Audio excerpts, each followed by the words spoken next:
My wife convinced me to be open and vulnerable with her about what I went through as a child so she could better understand and care for me, but then she used my traumas against me when we had an argument about disciplining our kids, and now I feel completely broken inside. Posted by you/wife backstab. I do not even know how to write this because my head feels like it is splitting in two. I keep hearing the words again and again, and I cannot believe they came out of her mouth. We have been married 14 years. We built what I thought was a stable life together. 2 kids, our son who is 12 and our daughter who just turned 11. They are my entire world.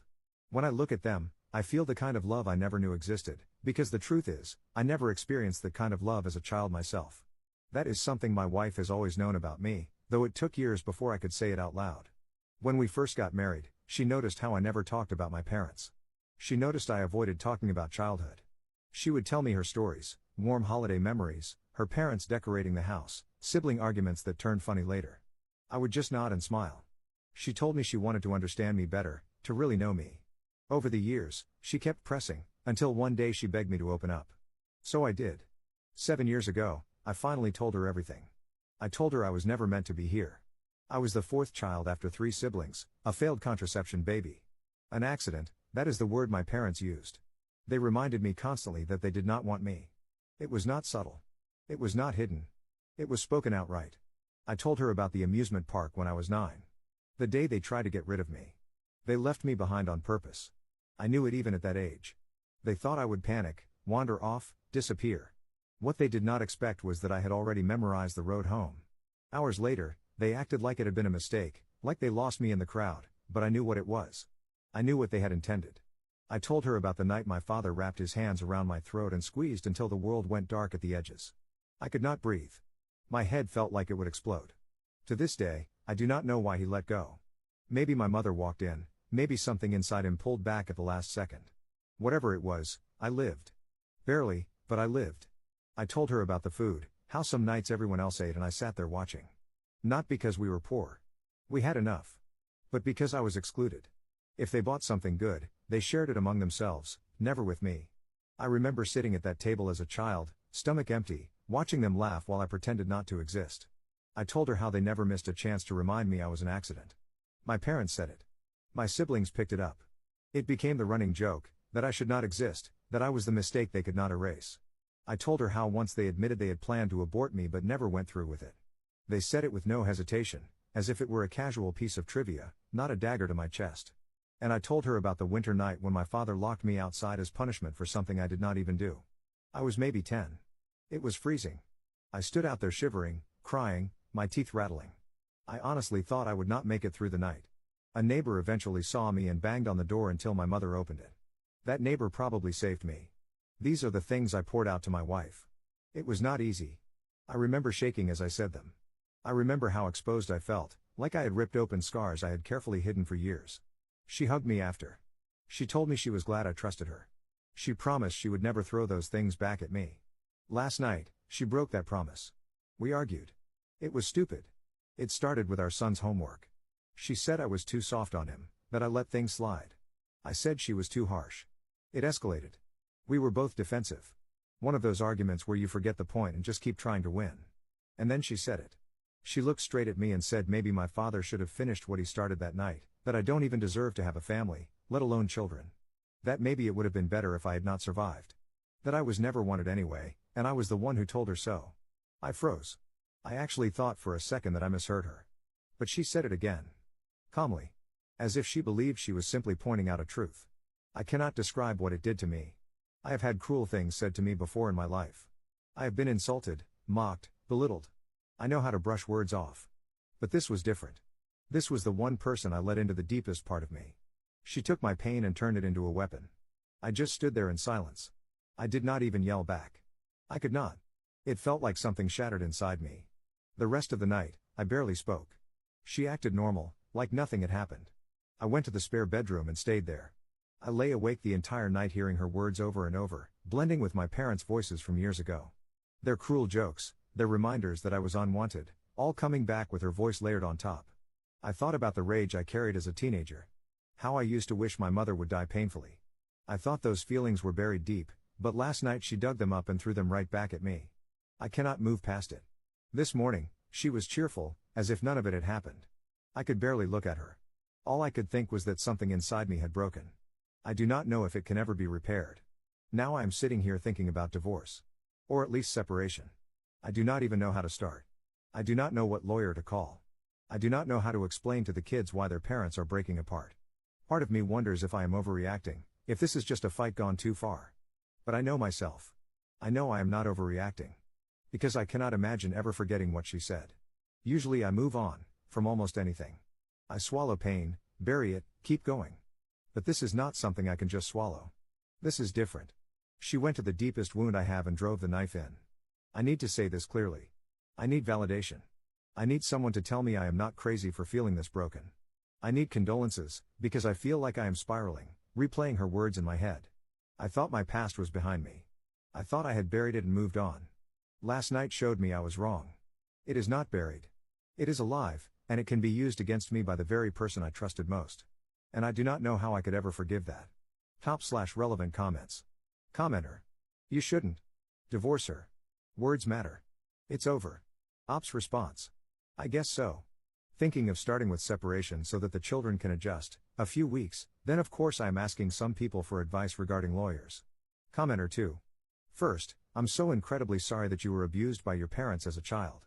What you endured growing up is absolutely awful, and my heart breaks for you. It seems odd to me that you describe the fight as little, yet she went to such a drastic place as a weapon against you. If she can go that hard over a fairly common point of contention with raising kids, imagine what she'd pull out for something bigger. I know Reddit seems to jump to leave/divorce pretty quickly, but I think leaving is something to seriously think about. If it were me, I don't know that I'd ever be able to get past it. That was lower than a low blow. My goodness, the hurt she hurled at you. I'm so sorry.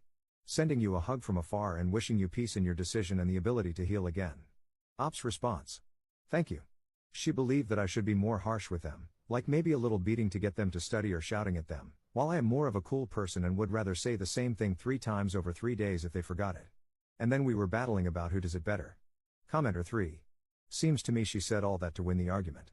It worked, unfortunately. I would like to suggest you get some professional help in dealing with your past, but also have your wife present so that the professional can help you communicate how you feel to her. She has found a tool to win and will use it again. She also needs counseling because her behavior is beyond hurtful and betraying. It was disgusting and not how a spouse should treat their other half. I wish you well, but please grow strong so the past can't keep hurting you. Ops response. Thank you. I don't usually think about my past, and I found it very peaceful when my father died the other day, so I am normal, not depressed because of that. Update 4 days later. I waited until Tuesday. She went through the weekend and Monday like nothing had happened, a little colder than usual, quick with her answers, acting irritated like I was the one who had caused all of this. No apology. Not even a hint. It felt like I was carrying something heavy while she just moved around it. By Tuesday afternoon, I couldn't hold it in anymore. I asked her to sit down with me. The house was quiet. I told her I needed to talk about what she said during the fight because this wasn't something we could just shrug off. I reminded her that the fight had started because I refused to hit our son while teaching. I told her I don't believe in beating kids to make them learn, and that she had pushed for it. That's where the argument began, and somehow it slid into something so much uglier. I asked her why she used what I told her in confidence against me. I reminded her that she had asked me to open up years ago and promised she would keep it safe. I asked her why she hugged me back then if this was where it would end up. At first, she was stiff. She said she didn't know what else she was supposed to do at the time. She told me she just tried to act normal, to be supportive, because she didn't know how to handle what I told her. She said she hadn't realized how heavy it all was until later. Her voice was even, like she was just explaining facts. I told her the promise mattered. I said it wasn't about a slip in anger. It was that she reached for the exact things I handed her in trust and turned them against me. I asked her again why. That's when she admitted it.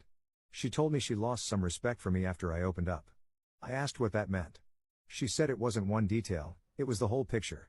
She said she had always seen me as solid, someone who could carry weight without bending, the person she leaned on. But after I shared everything, she couldn't stop seeing the breaks under the surface. She said parts of my story made me look fragile to her. Some of the darker pieces, the way those years sat inside me, gave her an uneasy feeling she couldn't shake. Seeing me tear up and feel so nervous and like a wreck made her look at me very differently. She actually used the word ick. She said sometimes, when she remembered those things, it got in the way of how she looked at me. I asked if that meant she thought less of me for surviving. She said it wasn't about surviving, it was about how it changed what she expected from me. She admitted she had built an image of me that didn't include those kinds of wounds, and once she knew, she couldn't put that image back. I asked her why she hugged me then, why she told me she wanted to know me fully. She said she didn't know what else to do in the moment. She didn't want to punish me for telling the truth. She said holding me and saying it was okay felt like the only decent response at the time, even though, inside, she had already started to see me differently. I let that sit, then asked the harder thing. She said she couldn't control herself in that moment, and she reached for what she knew would hurt me most. She said she regretted it and that it would never happen again. I also thought about how it might sound from the outside, like maybe I had dumped too much on her back then. But the truth is, I never sat her down and unloaded everything at once. I gave her my story the way she asked for it, piece by piece, only when she pressed me. If she wanted to know something, I answered. I didn't overshare, didn't volunteer random details. And even then, she probably only ever heard a fraction of what I actually live with. What makes this worse is that I've been to therapy. I've done the work. I wasn't unloading on her because I couldn't carry it myself. The only reason she even heard those parts of me was because she demanded it. She insisted I open up, insisted she wanted the whole picture. She told me she wanted to know me fully. And I believed her. I trusted her enough to hand over things I never planned on saying out loud. That's why this betrayal feels so much heavier. It wasn't me blurting out things I couldn't control, it was me handing her pieces of myself because she begged for them, swore she'd hold them safe. And then she took those same pieces and cut me with them. After she said all of that, I just sat there for a while. It was like I'd finally gotten the truth behind everything, but it didn't settle in cleanly. I wasn't shocked anymore, more resigned. I told her I didn't think I could just go back to how things were. I said I felt like the foundation was cracked in a way I couldn't ignore. I told her maybe the only way forward was to separate amicably, quietly, before things got any worse. I said I didn't think I could keep looking at her the same way, not after knowing she could turn something so personal into a weapon. That's when her whole tone shifted. The firmness she had when she explained herself dropped, and she sounded almost panicked. She asked me not to say that, said she didn't want a divorce. She told me she still loved me, that whatever she had done in anger wasn't bigger than the life we had built. She couldn't imagine splitting the kids between us, couldn't imagine them growing up in two houses. She told me leaving would scar them more than anything we had been through. I told her love isn't supposed to look like tearing each other apart with the sharpest words we can find. She said she knew that, and promised again that it wouldn't happen anymore. She said she had already admitted it was wrong and she meant it when she said she'd never go there again. She kept circling back to the same point, that we had kids, that they needed us together, that whatever issues we had to fix them without breaking the family apart. She didn't cry, but there was a kind of desperation in her voice, almost like she was afraid I was already out the door and she was trying to pull me back any way she could. She didn't apologize again for what she'd said, not directly, but she kept stressing that it would never happen again, that I shouldn't throw everything away over one mistake. Right now, I haven't made a final decision. I keep going back and forth in my head. Part of me feels like the damage is too deep, and I'd be lying to myself if I pretended I could ever really see her the same way again. But another part of me hesitates, because walking away isn't simple when there are kids and years of life tied together. I'd be lying if I said I wasn't leaning more in one direction, the end, than the other, but I'm not there yet. I feel heavy most days, caught between wanting to protect myself and not wanting to tear my family in half. Some moments I think I know what I have to do, then I second guess it. It's draining, but at least writing this down and hearing different perspectives has made me feel less alone in it. Thank you to everyone who's taken the time to read, comment, or even send me a message directly. It means more than I can put into words. I couldn't respond to every single individual, but I have gone through all of the comments, maybe even twice. Thank you, strangers. /relevant comments. Commenter. She wants you to focus on her and the kids more than yourself and the hurt that she caused you. This should tell you more than anything else. What she did was essentially respond with emotional blackmail and make you think that your actions are the reason the kids are going to be hurt and that the relationship is potentially falling apart. Literally a narcissistic response. Commenter 2. Ew, she wanted you to hit the kids over homework? As someone who was raised being hit over homework, that is abuse. This is further reinforced by the fact that she was disgusted by the fact that you're not abusive, have been abused, and then abused you. She is abusive. Not only do you need to get out of there, but I would suggest evaluating whether your kids are safe with her. Protect yourself and your kids. Commenter 3. Her not apologizing is what tears it for me. It signals that she still feels what she feels about you, as she described in her explanation. And frankly, that's what makes staying difficult, if not impossible. She can promise not to do it again, but if lack of control is the reason behind launching a devastating surgical attack with emotional abuse as her primary weapon of choice, then I'm afraid her promise might ring hollow. Lack of control is what a person with abusive tendencies says to excuse their behavior. If you still have access to a therapist, I'd strongly encourage you to seek out their counsel to work through your feelings and help gain clarity in deciding what to do moving forward. I wish you good luck and light with whatever you decide to do.